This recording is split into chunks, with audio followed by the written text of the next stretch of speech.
Welcome in, Iowa Hawkeye fans, to another episode of the Hawkeye Tailgate Report. I am Luke Myers, Joey and Stin here as always.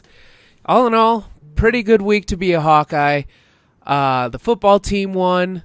Basketball team's got the season off on the right foot. Joey, would you like to take a victory lap on your preseason bold prediction? Yeah, I would like to. I'm not really proud of it. I'm not glad it happened because that means that the football team was in a dark place for a little bit. But has anybody else's come true yet? Sean's might have. No. Sean's was like the opposite of yours. He's like, people are going to be like liking yeah. So it's a little bit premature for Joey to have his victory lap because technically they said that Petrus got benched because of an injury, not strictly based on performance. I would say if Petrus... I didn't say it was strictly based on performance. I said he will not be the starting quarterback by the end of the year. Okay, well, someone might take over due to injury, but Petrus will not get his job back. Okay, we'll see. Okay, so it's early still. He's not getting his job back. Oh, I'm just saying, it's early still to anoint yourself king on that prediction. There's still 3 games left. I have a little bit of a. I don't think he's actually hurt. I think they're saying he's hurt to make it look like he's not just flat out getting benched. You know what I mean? No, I agree with you on that. That's just what they're saying. It's to send him out with a hair of dignity, so to speak. Let's go to the game now because Iowa won 17-12. Another terrible game, but at least we won. So Petrus played 2 drives in the first quarter, and then he got pulled for Padilla. 3. I think it was 3. But yeah. But we didn't get a single first down of those 3. And then he had maybe his worst pass of the year on third down. 2 of them. He skipped them a foot and a half in front of wide open receivers. And so they brought in Padilla, and they got a touchdown on the board at the end of the first quarter with Tyler Goodson run. Tyler Goodson was great in this game. Throw that out there. So was the offensive line, which it's Northwestern. And then we got another touchdown in the second quarter. He felt good going up 14-3 in the second half. Whatever. Second quarter? Into the second half. Oh, going into the second half. I'm not exactly sure on that, but from that point, Brian did anything he could to slow down the offense. Oh, my God. It was miserable. Guys, we don't want to put up too many points here. We got to keep this kind of close. Yeah. 14 points for Brian Ferentz is like when Ohio State consistently scores 35. That's what Brian Ferentz thinks he's achieved with this Iowa offense when we get multiple touchdowns within the same game. The most points that Brian Ferentz has had that you should score in a football game is 28. 14 is the most you can get from your offense, and if your defense and special teams can also get you 14, that's a win. Yeah. If you're talking about anything more than 7 points per quarter, that is just fucking lunacy in Brian Ferentz's book. Yep, but hey, Northwestern's had our number for the last how many years? And the defense still played very well, in my opinion.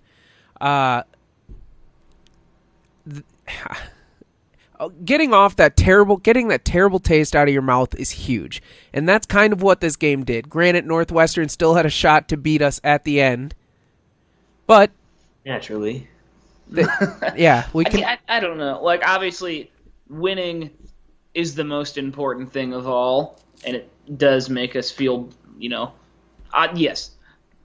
It does get some of that shit taste out of your mouth after the last 2 weeks, but I'm also not going to, sit here and be like, all of our problems are solved. They're not. Because we didn't do shit in the second half, and, we still almost blew it, and more of that is, I don't know about more of it. A lot of that is just because our play calling got, so conservative that we set football back 50 years, I'm pretty sure. But I don't know. That wasn't the type of win that you would have liked to have after those last 2 games and be like, all right, we got something cooking. It was just one of those, thank fucking God we didn't lose again.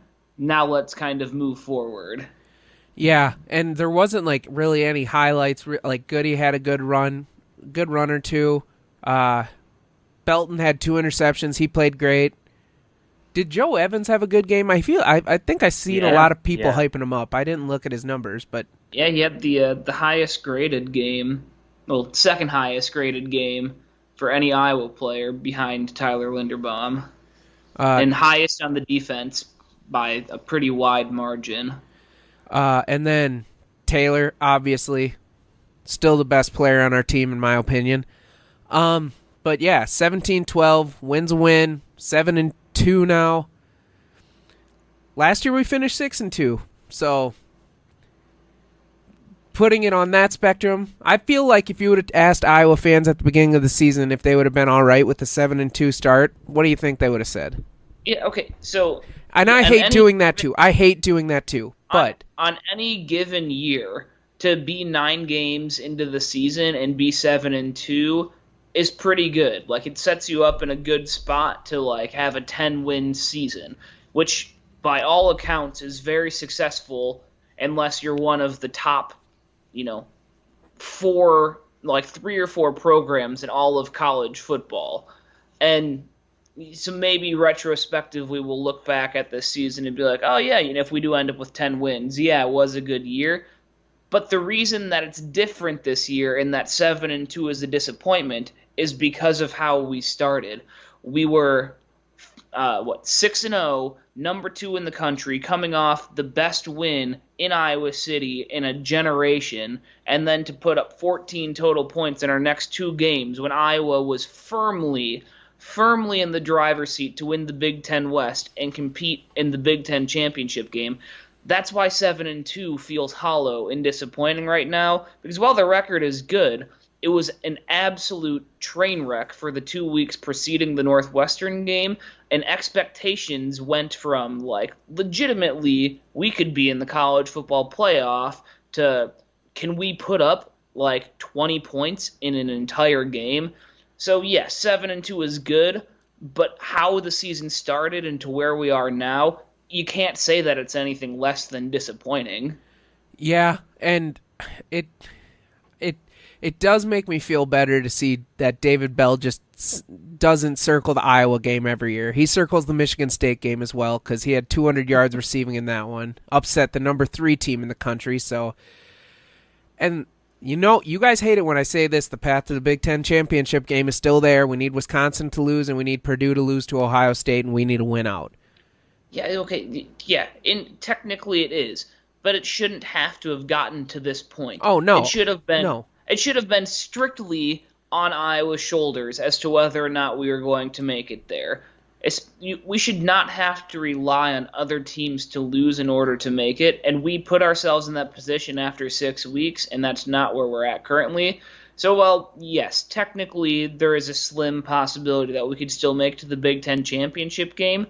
It just does not create the same type of excitement that thought did a month ago when Iowa could not do anything wrong, So And I get that it's there, but it doesn't make me feel the same way as it did before the 2-game skid before Northwestern.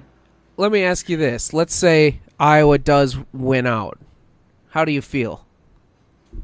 I mean, it'll be a good end to the season, and so if Iowa wins out, we'll have a 10-win regular season. There's absolutely no reason to turn your nose up at that, but I'll always have the thought in the back of my mind of what could have been. 10-win seasons do not come around that often for programs throughout all of college football, let alone in Iowa City, so you can't be disappointed by it. We'll look back at it and be like, that was another successful year. There's always just going to be the little part of you that thinks, what could have been. And I'll be perfectly honest, this is my thing with football. It's my biggest gripe about football. If you lose more than one game, you're eliminated from meaningful postseason play. So, I mean, at this point, if we went out 10-2, like Austin was saying, good season. But what do we make a bowl game that is more or less meaningless? It means something to the players, but on a national scale, it doesn't mean anything. Playoff or bust is basically what I'm saying. And now I'm at the point where if we don't get to Indy and we don't win the Big Ten championship, I want to go to the Rose Bowl, sure. If not, get me to Nashville for the Music City Bowl, because that would be a fun ass trip. Would you guys go on that one? Probably not. I just wouldn't be able to, because I'm gonna, not to brag, but I'm going to Punta Cana like the week after New Year's, so wouldn't be able to swing 2 of those right in a row. Quit bragging. I'd be there. I'd be there in a heartbeat, and I know I could get a couple other Iowa fans there with me. You'd be hard-pressed to get me to travel for a bowl game, like I said, that wasn't... Have you to Nashville, though? I can go to Nashville and not have to go watch the Hawkeyes. Yeah, That's but true. You can go to Nashville and not have the prospect of like your trip being ruined by watching a horrible game. the thing about the bowl game is, though, it's not like your trip gets ruined because it's not like it's a college football playoff or a Rose Bowl game, you know? It would certainly put me in a worse mood, though. Yeah. I mean, look at. I just went to Madison 2 weeks ago to watch this team, and I vowed to not go to another away game the rest of the year. Joey, comparing Madison to Nashville is a crime. I'm talking about the product. I'm not talking about the atmosphere. Oh, okay. I'll be in Nashville. Like I said earlier, I can go to Nashville and have a good time and not have to watch the Hawks. It's a stressful thing. I don't know. I'm not as stressed over bowl games unless it's a big one. But, whatever. So now we move on to Floyd of Rosedale, Minnesota this week. And honestly, I knew Minnesota had a great running back, an NFL running back for the year, but he tore his Achilles in week 1, right? Yeah, you saw that thing curl up into the back of his leg. Nothing and the more announcers, gross when announcers go, hopefully it's just a cramp. And this Minnesota team is so confusing because they lost as 31-point favorites to Bowling Green. And then who'd they lose to this week? It was nobody Illinois. very good. Oh yeah, Illinois. Fuck the HTR lay. So they're right on track to kick the shit out of us this weekend. Probably. Speaking of, Iowa has not trailed against Minnesota since the fourth quarter of 2015. Was that 16? 16. Okay, either way, they've gone like 228 game minutes without so much as trailing against Minnesota. That's crazy. Was that what David Eichel tweeted out today? I saw a couple different people were running with that stat. Yeah, but yeah, okay. Minnesota does free, baby. Suck it, David. Minnesota does not have a good their wins are Miami, Ohio, Colorado, Purdue, Nebraska, Maryland, and Northwestern. And they've lost to Illinois and Bowling Green. So my head's thinking, they're just not a very good team. I don't know. Yeah, I don't know. I'd be lying if I said that I watched a lot of Minnesota football this year, but I think not to as low of an extent, but I think that PJ Fleck and Scott Frost are kind of similar in the fact that there are a lot of smoke and mirrors where they do enough things to make people think that they're good, but in reality they're just really not that great. So Minnesota had their 2019 season where they were 10-0 or whatever when they came to Iowa City and then they beat us, but since then and really kind of before that they haven't been much. So I don't know. They're kind of just another one of those Big Ten West teams that are just meh. Not great, not horrible, just kind of meh. I've got a hypothetical for you guys. Do you want it right now? Oh, I love hypotheticals. Okay, so would you rather be the Iowa Hawkeyes who once every 5 years put together a magnificent run?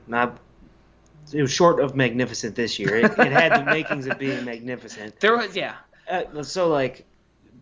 Real playoff hopes every once in a while, or would you rather be a team like Purdue, who just seems to have a knack of once a year at least just upsetting the fuck out of a team or two, and having those games be your Super Bowl? Because you don't really have many expectations as Purdue, but those games, these last 2 weeks for Purdue, I guarantee they feel as good, if not better, than any game we've been a part of the last 10 years. State? The Ohio State game was basically that's us basically what the same thing. Yeah. But we did it. And the Michigan game the year before that, same kind of situation. So basically you're asking, would you rather be within the last 5 to 10 years an Iowa or Purdue fan? I'm going to say Iowa because we've had more consistent success. And even though the mountaintops have not been super high, I don't know what. Purdue happens to be the greatest college football team of all time when they're playing a top 5 opponent when they're unranked, and they're just the most pedestrian team ever every other week. But if we're saying which which fan would I rather be? I'm going to go with Iowa because the sustained success has been there more consistently. Like, yeah, we haven't had, like, several wins against top 5 opponents, like, like one every season or whatever, but it still feels better to win, like, at least 9 games every year instead of, like, 5 or 6 that Purdue usually does. Joey, nothing personal. That was a stupid fucking question. Well, that's just the thing. My argument is, like, they don't have to sweat it out. They could just go into every week, like, But I think that they do. Like, I'm sure that their fans do the same shit. Like, every week they expect to win. Like, they're disappointed if they don't. But, like, yes. I don't know. Like, we've beaten... It was more than just Michigan, Ohio State. 2 years ago, we beat Minnesota when they were number 8. This year, we beat Penn State when they were number 4. Like, it's not like we're not winning big games. The point I'm trying to make is it's probably easier to be a Purdue fan. Oh, I'm sure that it is, because as Iowa fans, we do this stupid thing where we twist ourselves into believing that we can actually be like an elite caliber football team on any given season, which is just simply not the reality. Like, we're not on the same tier as the Alabamas or the Ohio States of the world, but we do these mental gymnastics at the start of every season and think, well, if this person does this and this person does that and we catch a couple breaks, we can be there. And then when we end up with a 9 or 10 win season with some disappointing losses sprinkled in there, we're doing what I'm doing on this podcast, just being like, I'm just upset because of what could have been. And if you're a Purdue fan, you never have those type of, like, that high of aspirations. You're just like, we're going to be what we're going to be, but every once in a while we're just going to beat somebody that we have no right beating, and we're going to kind of kick the shit out of them doing it. Yeah. No, I'd rather be a Hawkeye fan. I would say easy for you to say as a Hawkeye fan. I would say like once every 8 years or so, we are on a top 5 level. No. Yes, we trick ourselves into thinking Joey, we are. Yeah, no, I don't disagree with Joey, because in 2015, which is the most recent example before this year, what you're thinking of, we went 12-0. And you don't apologize for it because that's what we did. But our schedule was kind of not great that year. Then, in the biggest game of the year, we lost to Michigan State in the Big Ten championship game. And then we went in the Rose Bowl and got absolutely shit-stomped. And it kind of proved that maybe we weren't on the level that we thought we were. And then this year, we got up to number 2 and then promptly scored 14 points total in the next 2 games to prove that we really weren't on that top 5, top 10 level. And so, 2009 or 8, whatever is going to be your next example. And yeah, that one's maybe a little bit different if Ricky Stanzi doesn't get injured. But then, kind of before that, I don't know. We even won the Big Ten in 2004, co-Big Ten champions. Okay, so that was 17 years ago. No, yeah, so you go 2015, 2009, we were certainly there until Stanzi got hurt. I'd say 2009 is more of an argument than 2015 in terms of us being closer to a top 5. Oh, I don't think, like this year in 2015, we buy in to our own hype about Iowa, about being as good as we perceive them to be, because me and Joey have talked about it on the podcast before. That's kind of the point of being a fan, is being stupid and irrational and riding the roller coaster to the highs. But like in this year and in 2015, when it came time to put on the big boy pants and prove that we belong where our ranking said that we were, we fell short of what those, what that ranking was supposed to be for us. So, well, yes, our ranking was up there in the tippy top. When compared to the teams that are consistently sitting there, our product was not on the same level. Fire Brian Ferentz. Yeah, preach. I'm not going to say this team I'm not going to say this team didn't have the talent to be up in the top 5 all year, because I do think they did. One side of the ball does. 2/3 of the sides of the ball do. Not the offense. The offense has the weapons to. No, we have one offensive lineman and wide receivers and a running back. You need a whole offensive line and a quarterback. I get what Luke's saying. Like the personnel, like in terms of skill position players, are there outside of quarterback, which obviously is like the biggest piece of the equation when it comes to an offense in college football, really football in general. But I see where Luke is coming from, where he's like, we do have supremely talented guys at positions that you need to have supremely talented guys to be considered like an elite level team. We just don't have enough of it together, which is why I agree with Joey. Like, our offense is the thing that holds us back, especially this year, from being in that like top level conversation. And top 15, maybe, probably. It's not like we're getting 2 and 3 stars anymore. We're getting 3 and 4 stars. Like, the talent on the team is literally great when it's coming in. I don't really care about the stars thing either. I just care about like actual performance, and that's just, I mean, put our offensive line up against, I don't know, Georgia or Alabama, anybody in the top 5. It's nothing. All right.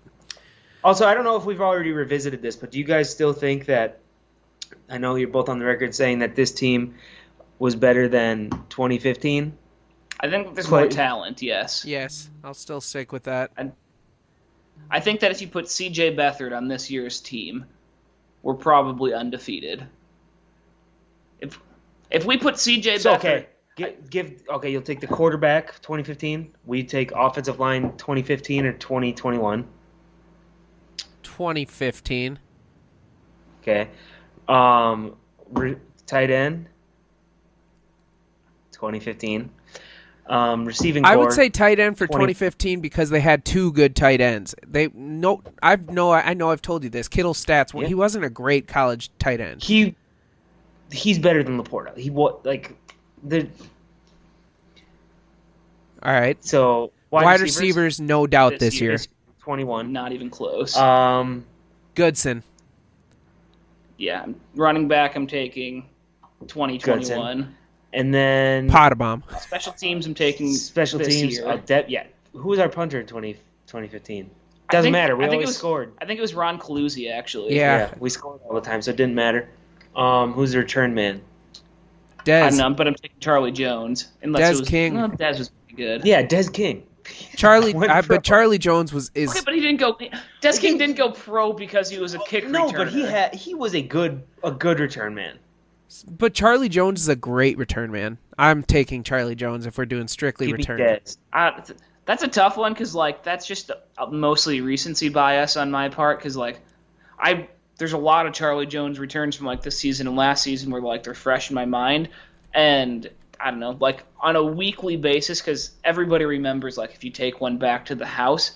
But who was like consistently better at just getting like good positive yardage on kick returns? I don't really remember that much about Dez King in that facet, but like Charlie Jones is currently doing it. That one's probably just more recency bias on my part. Okay, so go to the secondary then. So then you have to go Dez King there, right? He was all pro in the NFL. Oh. And Maben also played in the NFL, still plays in the NFL. Our safeties were Jordan Lomax and John Loudermilk. I don't know if he plays. What? Our safeties were Jordan Lomax and John Loudermilk. I would probably... No slouches. Well, yeah, but neither is Corner, Merriweather. Like, what...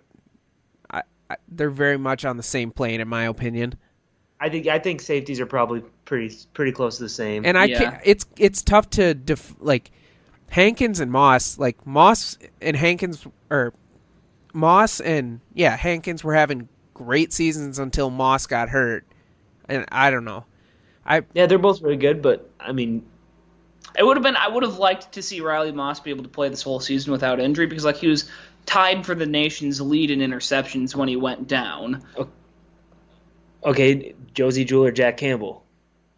That's actually kind of like this feels also like I feel like Jack Campbell is a good case, but I feel like if I took him, that would also be recency bias because Josie Jewell is like one of the great Hawkeyes ever. Yeah, and Jack Campbell, like if he plays another season, like I think that they're probably equal, honestly. But like I think that like we have Dane Belton this year. He's better than any other. Like I don't know. We played a different defensive alignment back then too. Like we weren't playing the 4-2-5, so like Belton wouldn't have really slotted in there at all. But he's got 4 interceptions this year. I think that he absolutely would have been a starter on that defense. And like it's tough to judge Justin Jenkins. Or is that what they said that one game? Whatever. I think they called him Justin Jenkins. Yeah, It's tough to compare him to like Anthony Hitchens or Christian Kirksey too. Yes, because they're both in the NFL. But Jacobs is those two are still. This is Jacobs' first year. On Sunday. This is Jacobs' first year getting full-time playing, basically. So and he's looking very good. But it's tough to say. It's three guys that still play in the NFL at a high level. Yeah, you're not wrong, but it's a tough. Like, you can't be like that's the end-all be-all because the guys that are currently on the team haven't had an opportunity to be in the NFL yet. All right, let's revisit in 5 years. All right, make note. I'm just saying there was a reminder in the phone. There was a lot of pro talent on that team that is actually still in the league. Yep. Yeah. No. And I think this team has a decent amount of pro talent too. So. But I just can't say the team is better due to the offense. That's my thing. So wow. We really to wrap up there. Yeah, we did. To wrap up football chatter here, Wisconsin has to lose one. Their remaining schedule is Northwestern, Nebraska, Minnesota. We have to win out. We have Minnesota, Illinois, and Nebraska, and Purdue has to lose to Ohio State. That's the bottom line, how to get to Indy. We'll see if it happens. Probably not. Wisconsin, I don't think Wisconsin's going to lose. So Wisconsin's defense is an absolute fucking wagon right now. Yep. But we'll move on to basketball season now. Coming in, last year we were number 5 in the country in the preseason polls. Had all of the expectations in the world. I tell you what, we did a really good job of doing that stupid thing where we convince ourselves that we're like national title caliber in basketball the same way as we did in football. Well, it's a little easier in basketball because we had the best player in the whole entire nation. Yeah. And I'm gonna honestly, it's nice coming into the season without expectations because I know we have a good young athletic team, kind of something we haven't had ever. I think that will be like we're obviously not going to be as good this season as we were last year. I think that this year's team is probably going to be a lot more enjoyable to watch because, like, don't get me wrong, it was awesome watching Garza just dominate people night in and night out, but there's going to be a lot more, like, flash and excitement and, like, tempo, which is kind of tough to say with an Iowa offense because that's kind of what they're known for, and, like, just athleticism on the court more consistently this year than there was last year. So, like, we won't be as good as a team. We're going to lose more games because we're young. We don't have, like, the experience or whatever.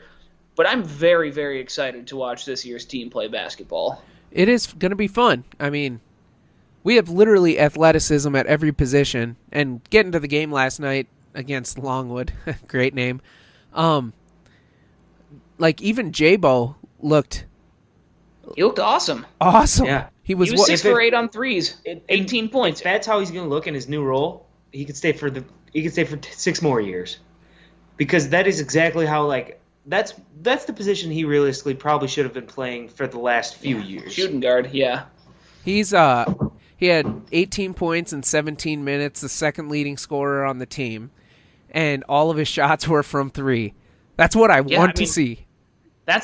That's literally what his role on this year's team is. He's a floor spacer. He's a 3-point specialist. Like, he's not like a slasher, a drive to the hoop type of guy, and he's not like a crazy good ball handler. His best asset is his 3-point shooting ability, and if that's what we're going to see from him all year, sign me the fuck up right now, because that's the type of, like, you get him cooking from 3 like that, it opens up things in the middle for, like, Keegan Murray to get into the lane and stuff like that. And speaking of, like, 3-point shooting, Keegan Murray was boning the threes last night, too. He was doing everything, filling up the stat sheet. He is so goddamn good. Let me just run down some stats quick from last night. Keegan had 24 points, 7 rebounds, and 5 blocks. In 17 minutes. He played 2 second-half minutes. Pat McCaffrey had 11 points, 4 assists, 4 rebounds. Joe T had 9 points on perfect shooting. I like his 3-point stroke. His 3-point stroke looks shot. wet. What? It was confident, which is the most important thing, really. And he had 4 assists and 4 steals, so love that. And then off the bench, Chris Murray, 16 points, 7 rebounds, an assist, a steal, 2 blocks, and a partridge in a pear tree. Other than that, Peyton Sanford looked really good, I thought. Tony Perkins looked all right. Sanford went 2 for 7 from 3. I mean, I like that. I like shoot to get hot, shoot to stay hot. But He also had, I don't know. It was his first real game, too. I mean, he's a true freshman. Yeah. And he still, he found other ways to score outside of just the 3, which was nice. You know how, basketball specifically has, really random stats that people will tweet out as if, it's a huge accomplishment? This is the first player ever to have, 13 points, 8 rebounds, 7 steals. They get, super hyper specific about, the stat they're doing. I saw somebody tweet today, and they're like, 40 combined points is the most points ever scored by a pair of sophomore twins at Iowa who are the son of a former Iowa player, from 20 years ago or whatever. It was just kind of mocking that, talking about the Murrays. It cracked me up. Yeah. I didn't do a very good job of explaining that, but it was funny to me. And then Ulyss got in with 6 points. Connor had 3 points, 7 rebounds, and 5 assists. Or no, just 7 rebounds. And then Austin Ash, bad night, 0 for 3, but went 3 of 4 from the stripe. 86% from the line as a team, though, so that was good. Yeah, that is huge. 19 to 22. Because that seems to be one of our flaws almost every year. Every goddamn year. I mean, it might just seem like this. I'm sure it's higher, but it Yeah. seems like we're a 65 to 75% free throw team every year. I mean, honestly, if you're shooting 75 as an entire team, that's pretty decent. But, yeah, that's one of those things where it's almost certainly never as bad as you think it is, but you have, one bad game or, you lose one game because of that, and then it's the only thing that you can remember about it. Also, only turned it over 8 times last night. That's Yeah. pretty nice to see. One thing, what's up with Agundale? I don't remember reading anything that he was hurt. I don't either. And I remember, I saw, Fran was quoted early in the year because they were saying how, I was probably going to run with a lot of small ball this year with Rebraca. Isn't it actually, they're saying, Rebraca or Rebracha on, I don't know. Don't like that. Neither do I. But anyway, if he's our starting center, which is what our starting 5 is going to be, it's he's 6'9". So we play a lot of small ball, and that's just what we're going to do, and I'm fine with that. But then Fran did say when we're playing teams like Illinois and Wisconsin, when they've got Cockburn and Teskey, is that his name? No. Teskey's he's a different big guy from Michigan, right? It's Dickinson. Dickinson, Yeah. He said that when we're playing teams that have traditional bigs like that Agundale would get in. So I don't know if he has just some type of minor injury that he didn't play at all last night, because I thought that was kind of odd. Yeah, but they 106-73. I texted one of my cousins. I said that's about as good of a first game as you could have imagined this season, because literally everything looked improved. Is that fair to say? No. The defense was. Yeah. Although 73 is still a little bit more than I wish they would have given up, but also, you got to factor in that our starters were not playing at all in the second half. So. And they covered. Yeah. So I don't know. I think that we're gonna, if it's possible, I think that we're gonna play at a higher tempo this year than we did last year. I mean, that's just way more possible too, because as good as Luka was, he was slow as shit. Not good on the break. It looked like he was running through molasses. But there's a good chance we start the season 12-3 this year, and those 12 wins are going to be over teams that are pretty terrible. Horrible. Hey, we could beat Virginia. They lost to Navy last night. Did they really? Yeah. So that's not even going to be a good win if we beat them now. You guys, Ohio State had to win on a buzzer beater against Akron. Yeah. Yep. That's looking like an easy. That's a layup. I don't know about that, Cotton. We have a tough stretch. What is it? We play at Virginia, at Purdue, and then home Illinois. Three game stretch there in the middle of beginning of December. Against Illinois this year. Yeah, man, I tell you what, I can already just envision us losing by 25 at Purdue when we were like out of the game after like the first media timeout. That just feels like one of those that's going to happen. That's again how you this know. season. That's how you know nature's healing. No, we're not supposed to beat them this year, so I think we're going to win. They're going to hit like conservatively 17 of 19 threes against us more than likely. It's going to be some white dude. Man, to 2 misses, huh? Bias. 2 misses. But yeah, again, it's Longwood, and as we said, none of the teams we play are very good in non-conference aside from Virginia. Iowa State won yesterday with 6 transfers. Yeah. You gotta sweep the teams in the non-conference, because if the off chance that you're sitting there on Selection Sunday with 19 wins and you have 1 loss against a non-conference team, it's not going to be good. So, yeah, I mean, I think most people kind of inside and outside of like the Iowa program, fan base, whatever, think of Iowa as like a bubble team this year, like could be in, could be out, depending on how a couple games break for us. So it's pretty imperative that they don't lose an absolute stinker in their non-conference, because that would for sure be like a quadrant 4 loss. And if you're sitting on the bubble, that's going to be just like your death sentence when it comes to Selection Sunday. Yep. With that being said as well, though, even if we do sweep our non-conference, we're still going to have to win some big ones in Big Ten play to get in. Because our non-con is doing the only thing that our non-conference can do for Iowa when it would come to Selection Sunday is just torpedo it. Because if they have a loss, then we're pretty well fucked unless we have some like just enormous wins throughout the year. But like we're not building a resume by beating the Longwoods of the universe. So now let's touch on the women's game here a little bit, because I mean they're the number 9 team in the country. Caitlin Clark, certified killer still. She's amazing. 26 points, 8 rebounds, 6 assists. Sonano, 14 points, 6 rebounds. She led the nation in field goal percentage last year, so she's keeping par with what she did last year.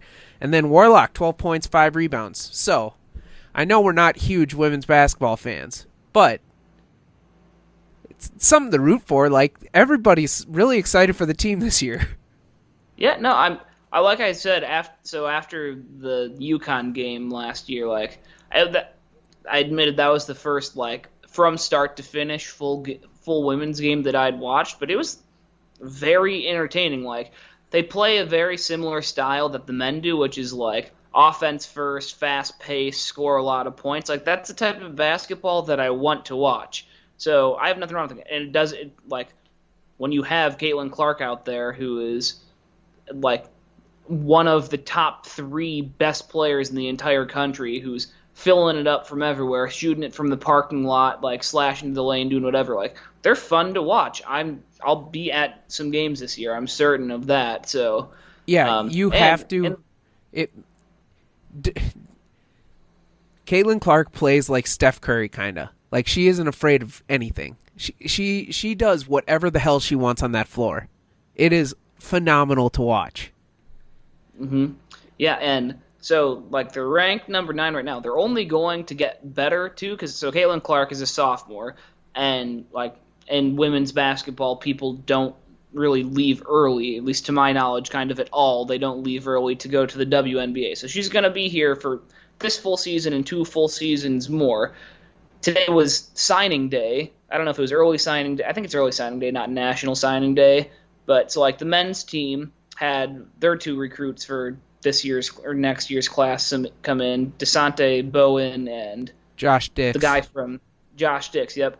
And so those are both good gets for the men's team. And then the women's team had 3 players sign, and all 3 of them are ESPN top 100 rated recruits in their class. So we're taking the number 9 team that we currently have with Caitlin Clark, and we're adding like elite level talent coming into that team for the future. Like by the time Caitlin Clark is a senior, this team is going to be crazy good. And we were bragging about Iowa's free throw percentage. Last night, the women shot 96.4%. Who was the jackass that missed 1 free throw? Warnock.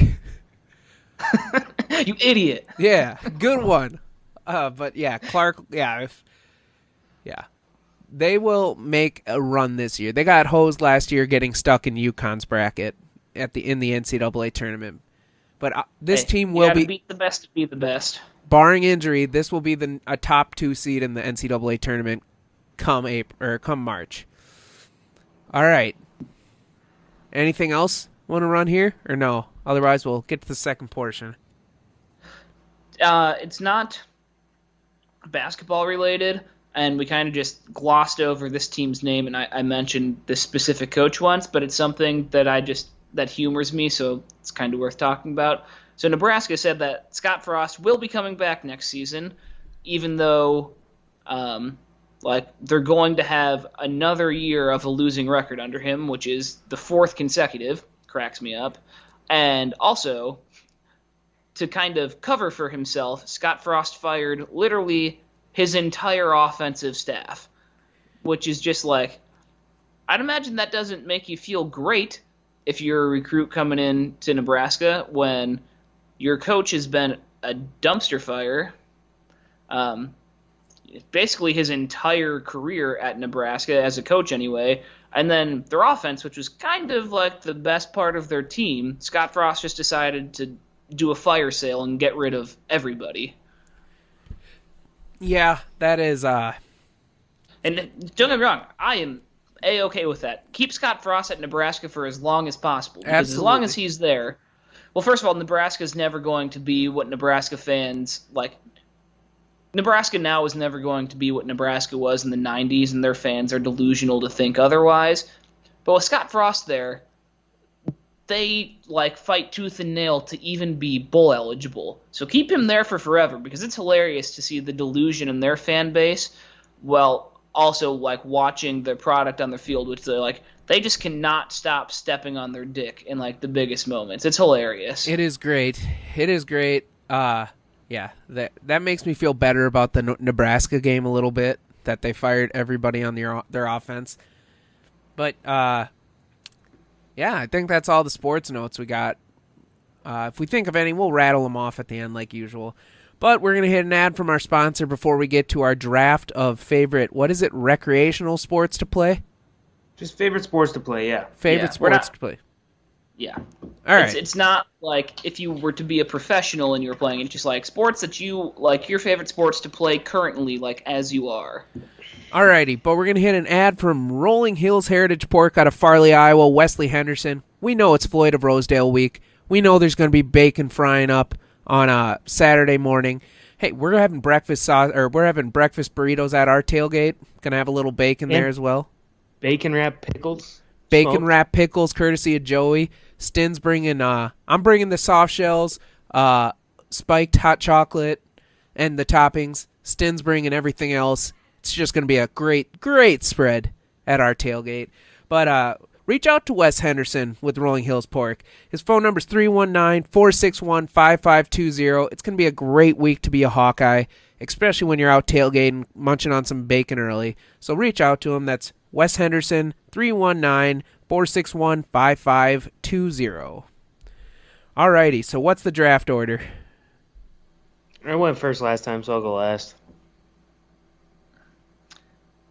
I might be first this week. I don't really know. I think it's Luke. Is it? I have no idea. You were second last time, too. But you'll be first next. And literally, I don't care, so...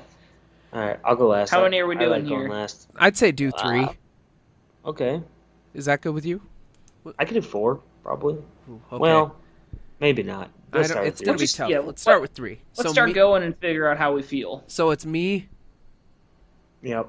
Then who? Then me. Stin. Alrighty. So my first pick, it's going to be straight nostalgia pick because we played it all the time growing up in our backyard. We're going with some tennis ball, baseball, whatever you want to call it in our backyard growing up. It's important to note we did not play with wiffle balls. Well, we did for a period of time, but they always broke, so we ended up transferring. Also, it was better to play with tennis balls because you could hit tanks. Yeah, with the metal bat. We'll put that as that's one sport though, right? Yeah, baseball, wiffle just ball. like baseball. Yeah, baseball. Yeah, Luke was getting more specific with that. Yeah, I'd say that you have to just call that baseball because that's like you got too specific with the version of the sport. We even took it as serious back in the day where I had a home run tracker. After every day we'd play, I'd come in and tally. Joey was a home run king one time, weren't you? Oh, fuck yeah. He also led the league in hitting his fucking kitchen window with foul balls in a row on purpose. A surefire way to piss off the rest of the people playing was just to step out of the box and crank a foul ball at the house every time, 15 times in a row. Yeah.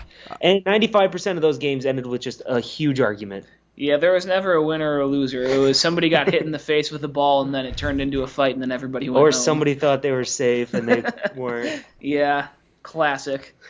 All right, Stin. All right. I'm going to go... Ooh, this is tough.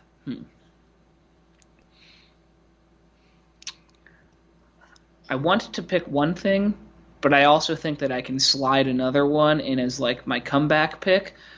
But I really don't want to lose that pick either. But you can't because I have 2 picks in a row, and you and I probably like the same shit. Yeah, probably. Shot clock. Yeah. 3, Okay. 2. I'm going to go with some... It's pretty similar to Luke's, but we're going to go with some slow pitch softball. Very fun. Yeah. Specifically, I'm talking about Chuck and Duck, 6 to 12. Just a great, kind of beer league sport to play now at this age. Make sure you're in a league where there's no try hardos. Yeah, I'm not trying to get out there with a bunch of dudes that are hitting like fucking 500-foot bombs every night. Not even that. Like, I try to hit home runs. I try out there, but I'm not. Basically, you don't want to play against people that take it so seriously. Don't be an asshole. Don't be an asshole. Yeah. It's just like, especially during the summer, it's a great beer league sport. Like, play on a Wednesday night, go out there for, an hour and a half or whatever, have a couple drinks, shoot the shit with some friends, and have a good time out there. Yeah. All right, I'm always Joey. a little leery of any team that has uniforms or if all pants. of their guys show up wearing pants. Yeah, that's when you know they're going to be coming for some knees. All right, Joey. So I will go with golf. That's a good pick. It's a good pick. I mean, a lot of people really like golf. It's a sport you can play forever and ever. You can be bad at it and still really have a good time. It's the ultimate drink while you're playing sport. Yeah. Yeah, it's a good. I like to go golfing occasionally. I'm not very good at it. If it's not a best shot, I don't want to play. I'll say that much. Also, it is a lot more fun. Tell me another sport where you get to drive a miniature car around the entire time. That's huge. That's huge for golf. Yeah. All right, what's your next pick? Next one is just a pickup game of basketball. Okay, good. The pick that I wanted to take I know what you're stayed. going to say now. Yeah, but I mean, I've always been a huge fan of playing pickup basketball. I mean, we were in the league at the YMCA in Cedar Rapids a couple years ago, and we won like a couple games. We got our asses kicked almost every week, but it was still like the highlight of my week during the winter.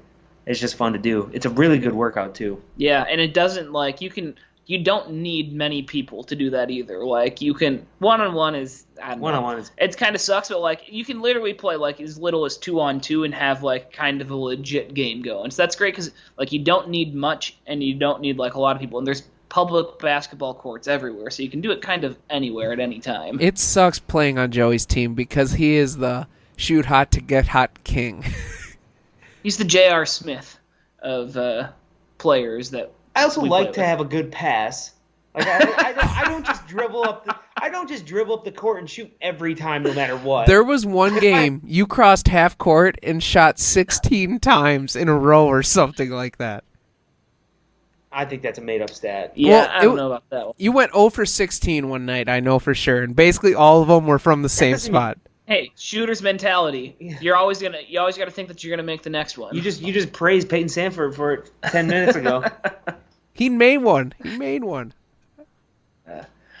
is great though. There's nothing better than getting like a full like 5-on-5 like full court game going. Specifically if you were like if at a rec center, if you're playing again like if the courts are not busy and you can just like kind of have fun with the guys that you're with, or like if you have like a private gym that you can go in with. Because I'm not trying to like go to like a public rec center and challenge like another group of guys 5-on-5. Like I'm trying to get like a group of 10 guys that I want to play with and then go and do it that way. Because me and Joey and a couple of our roommates from sophomore year tried that out at the rec center here in Iowa, and we got absolutely slaughtered. It was bad. It was like we were playing, every guy on the team that we were playing was the best person on their high school team, but was not good enough to play in college. So then they're like, I'm just going to play a bunch of pickup games at the rec center, and they tried way too goddamn hard and just beat the shit out of us. Took one shot, it was a 3, I made it, and made the conscious decision that I was not going to shoot for the rest of the game because I couldn't have got any better than that, so I didn't. All right, what's your next pick, Stan? I'm going to go with volleyball. Volleyball is Ooh, awesome. good one. For my That's solid. next pick. Yeah, I mean, I don't know. Like sand volleyball is kind of better because usually that means it's hot out. Like you might be by a body of water, which always makes it better. But indoor volleyball is just as fun. I just really, really enjoy playing that sport. And like, it would be better if I was taller and could jump higher and like actually spike it, because that's got to feel pretty awesome. I would imagine to just like send a missile down at straight down at somebody's face. But you don't have to be that type of athlete to like play volleyball and have a good time with it. I just really enjoy playing that sport. I love playing volleyball, but we played intramural in college, and everybody else on my team was terrible. That is the most hopeless feeling in the world. Hopeless feeling in the world.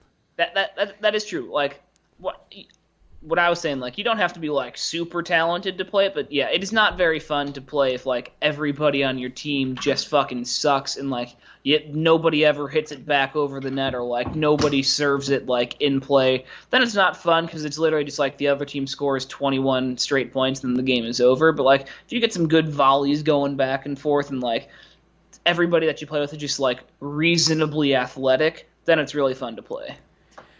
Alrighty, All right, my pick. This one's just a personal favorite of mine because I'm good at it. I'm gonna go with bowling. Yeah, Austin referred to golf as the ultimate drinking sport. I would say bowling is.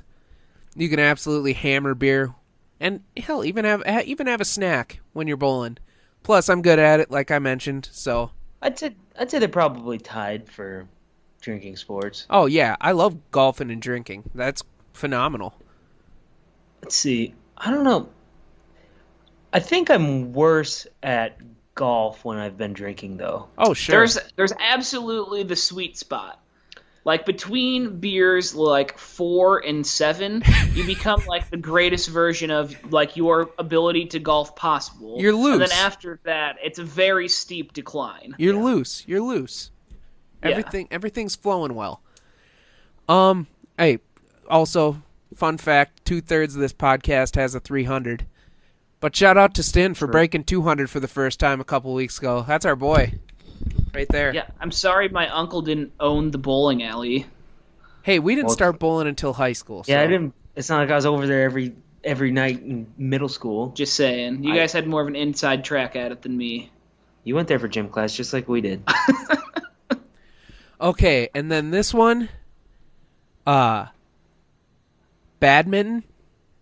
is a great sport to play. They actually had a class for it in college. I got an A. Actually, again, I think that one. What? Oh, go ahead.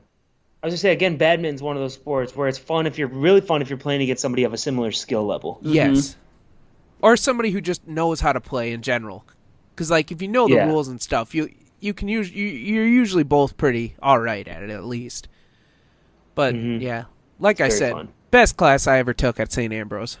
Nothing more fun than banging the cock around a little.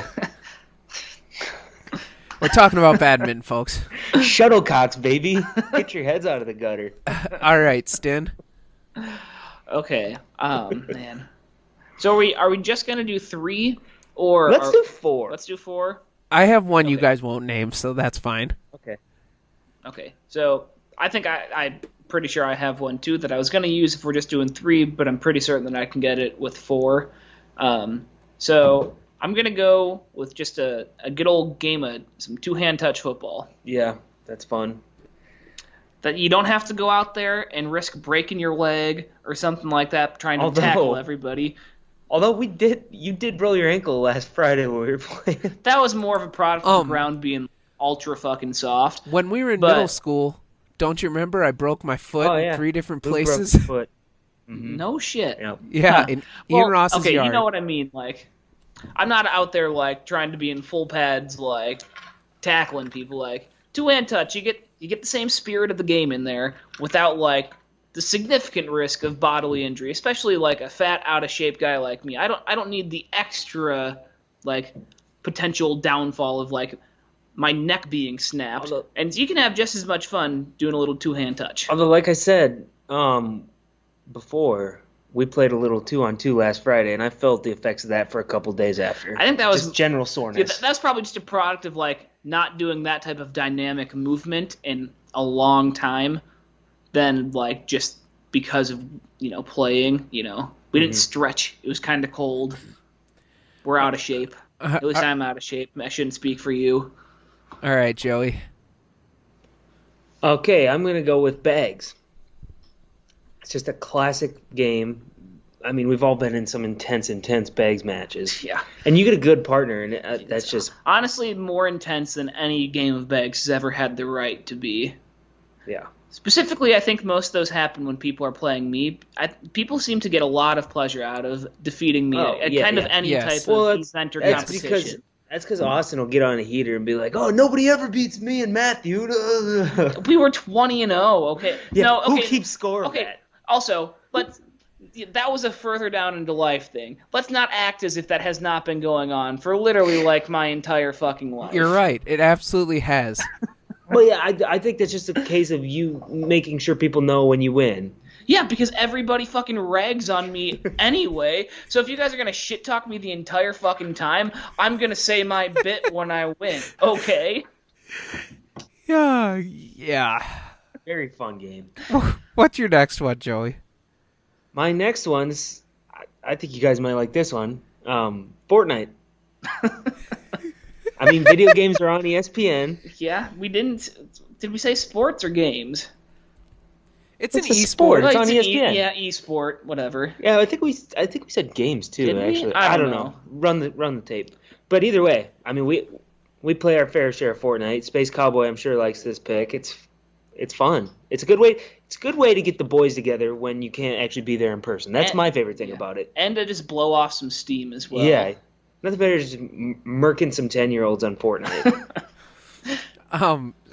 Get shit on, kid. Stin. Cracked. Okay, with my last pick, I'm gonna go with pickleball. And I'm not talking about the one where, like, not pickle when you're throwing the tennis ball at each other. I'm talking about, like, the simpler version of tennis. I've never actually played. It's very fun. I don't think it's simpler. No, it 100% is. The ball's not coming at you at, like, 100 miles an hour. It's easier. I don't understand. I don't even know the rules. It's almost exactly the same as tennis, except there's like at the very front next to the net, there's like a 4-foot box that you can't stand in unless like the ball hits the ground inside that box first. But besides that, it's literally like the ball can only hit the ground one time. You have to hit it over the net. Like all I know is that it's basically the people that play it are 90-year-old men and pregnant women, so it can't be harder than tennis. No, it's definitely not. It's fun. It's very fun to play. If you're ever in West Des Moines, go to Smash Park. It's like a pickleball / just like outdoor games bar in general. I think Austin's family owns a majority share of that place. Paul Myers is in love with Smash Park. I'm saying, if you're ever in West Des Moines, make a stop there. It's very fun. And then with my last pick, it's going to be another nostalgic pick. I'm going with hacky sack. My motto for West Dubuque bowling when I was in high school was you were either good at bowling, good at pool, good at hacky sack, or you smoked weed. I wasn't good at pool and I didn't smoke weed, but I was really good. I was really good at hacky sack and I'm pretty good at bowling. So, if you never kicked the sack around. What was that? Yeah, we did that. There's nothing like banging the sack. I said you gotta get nothing like banging the sack around. You get a good crew banging the sack around. It's a good time. 5 guys all banging sack. Yeah. But do you guys have any honorable mentions? I have one. I got one as well. I also have one. All right, we'll just snake back around. Go ahead, Luke. Okay. Mine is from gym class at LaSalle. It was floor hockey. Ooh. Oh, that was Shit clapped. Speaking of games that got more intense than they ever had the right to be. Yeah. Basically, like it's field shoulder hockey on checking the a floor, friend. on the gym floor. So, Yeah, that was great. elite game. Go ahead, Stint. Oh, this is not my honorable mention, but another gym class game from LaSalle, prison pinball. I used to love that shit. Yeah, or just like kind of dodgeball in general. That Yeah. made me like when you said gym class sport, like that kind of came to mind. Like everybody loves a good game of dodgeball. But then I was gonna say soccer. I don't really play it anymore. I did a lot when I was younger, but if you have like full teams going against each other, soccer is just a really fun sport to play. I played pickup soccer one time, and it was very fun. It's just hard to get enough people to play soccer. It feels And the like. field's too big. If you're just playing like pickup soccer, if the field was like shorter, that'd be perfect. Yeah. Well, you don't have to run up and down the whole thing. Well, it's not like we have. Remember, Pro tip, be the goalie. When you're playing pickup soccer, most people are fat, out of shape dudes. So. All right, Joey. My honorable mention is darts. Yeah. Lawn In a darts, bar. beer darts. No. Bar darts. Uh, I think it's the superior bar game. I am not a fan of billiards myself. me either. I Pool, like if you will. playing pool. I haven't done it in a long time, but I like shooting the stick. I much rather would play darts. All right. Is that all?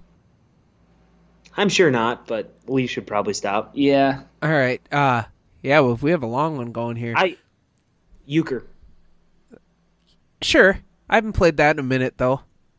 This all depends if we said you'll have to run it back. You'll have to see if we said sports or games. I think that we said sports. At least that's what the prompt was when I texted you guys earlier today. We may have evolved it into games, but like we can let bags and Fortnite slide because there is like professional people that play bags and Fortnite. I don't know that there's like actual sports leagues dedicated to playing euchre. That seems much more like a game than a sport. Yeah.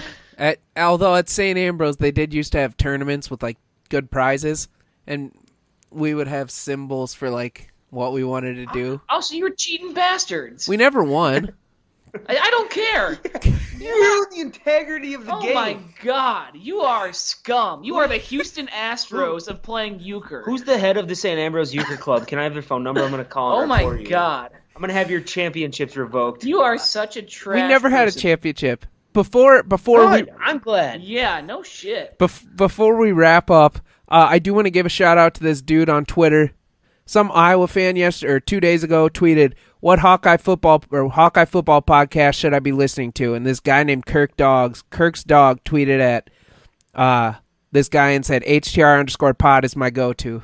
So shout out to Kirk's dog at @swarm_hawk if you want to check him out. Round of applause. I've always been a Kirk's dog fan myself.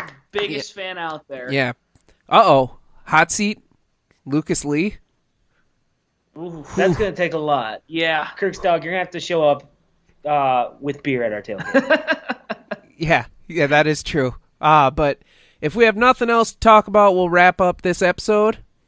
Going once, twice. Thanks for listening to another episode of the Hawkeye Tailgate Report. You can subscribe to the show on Apple Podcasts, Spotify, and Podbean. You can follow the show on Instagram, Twitter, and Facebook. The Instagram and Twitter handle is HTR_pod. You can follow all three of us on Twitter. My Twitter is Myers_Luke. Joey's is JoeMama2196. And Austin's is MyersAustin. Let's take down Minnesota, keep Floyd home this weekend. Basketball teams keep rolling here. And as always, go Hawks. Fuck Nebraska.